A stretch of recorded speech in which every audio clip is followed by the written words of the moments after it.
Assalamualaikum warahmatullahi wabarakatuh. Perkenalkan, nama saya Feti Fatima dengan nomor induk mahasiswa 18623700017, Prodi PG PAUD Fakultas Ilmu Pendidikan Universitas Pancasakti Bekasi.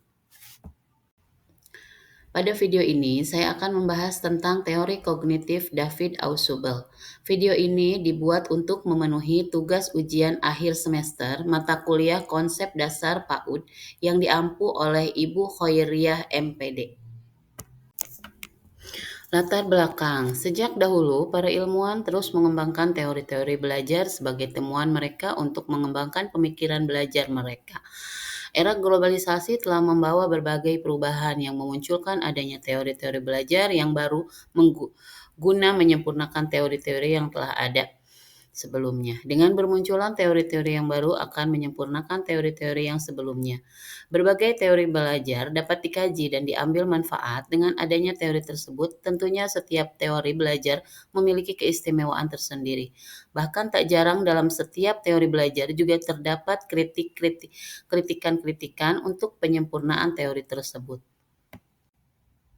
Teori belajar menurut David Ausubel terbagi menjadi dua. Yang pertama, belajar bermakna, meaningful learning.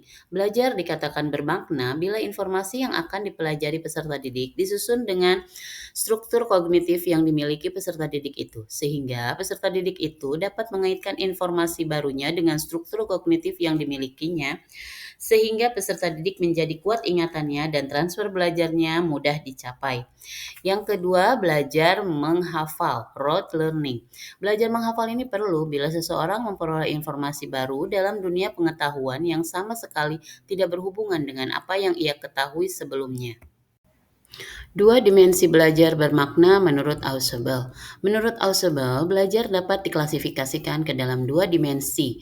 Dimensi pertama berhubungan dengan cara informasi atau materi pelajaran itu disajikan kepada peserta didik melalui penerimaan atau penemuan. Selanjutnya, dimensi kedua menyangkut bagaimana peserta didik dapat mengaitkan informasi pada struktur kognitif yang telah ada. Jika peserta didik hanya mencoba menghafalkan informasi baru itu tanpa menghubungkan dengan struktur kognitifnya, maka terjadilah belajar dengan hafalan. Sebaliknya, jika peserta didik menghubungkan atau mengaitkan informasi baru itu dengan struktur kognitifnya, maka yang terjadi adalah belajar bermakna.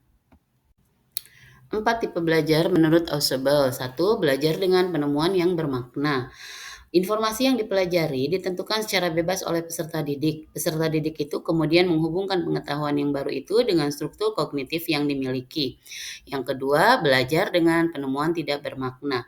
Informasi yang dipelajari ditentukan secara bebas oleh peserta didik, kemudian ia menghafalnya. Yang ketiga, belajar menerima yang bermakna.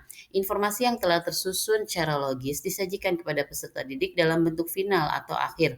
Peserta didik kemudian menghubungkan pengetahuan yang baru itu dengan struktur kognitif yang dimiliki. Yang keempat, belajar menerima yang tidak bermakna. Dari setiap tipe bahan yang disajikan kepada peserta didik dalam bentuk final, peserta didik tersebut kemudian menghafalkannya. Bahan yang disajikan tadi tanpa memperhatikan pengetahuan yang dimiliki peserta didik. Faktor-faktor yang mempengaruhi belajar bermakna. Faktor-faktor utama yang mempengaruhi belajar bermakna menurut Ausubel adalah struktur kognitif yang ada, stabilitas, dan kejelasan pengetahuan alam suatu bidang studi tertentu pada waktu tertentu. Sifat-sifat struktur kognitif menentukan validitas dan kejelasan arti-arti yang timbul waktu informasi baru masuk ke dalam struktur kognitif itu. Demikian pula sifat proses interaksi yang terjadi. Kondisi-kondisi belajar bermakna. 1. Menjelaskan hubungan atau relevansi bahan-bahan baru dengan bahan-bahan lama. 2. Lebih dahulu diberikan ide yang paling umum dan kemudian hal-hal yang lebih terperinci. Yang ketiga, menunjukkan persamaan dan perbedaan antara bahan baru dengan bahan lama. Keempat, mengusahakan agar ide yang telah ada dikuasai sepenuhnya sebelum ide yang baru disajikan. Kelebihan dan kelemahan belajar bermakna. Kelebihannya antara lain, informasi yang dipelajari secara bermakna lebih lama diingat.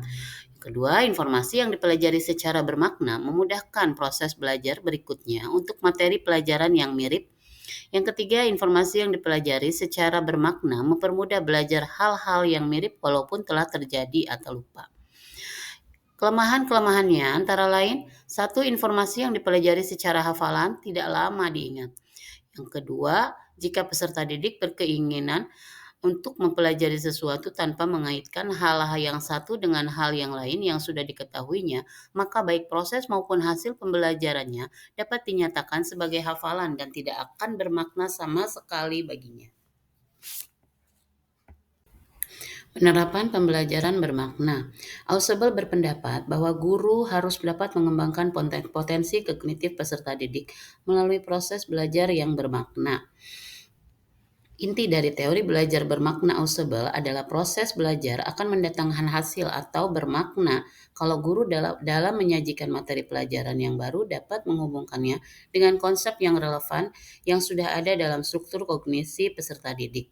Pada belajar bermakna, peserta didik dapat mengasimilasi pada belajar bermakna secara penerimaan materi pelajaran disajikan dalam bentuk final. Sedangkan pada belajar bermakna secara penemuan, peserta didik diharapkan dapat menemukan sendiri informasi konsep atau dari materi pelajaran yang disampaikan.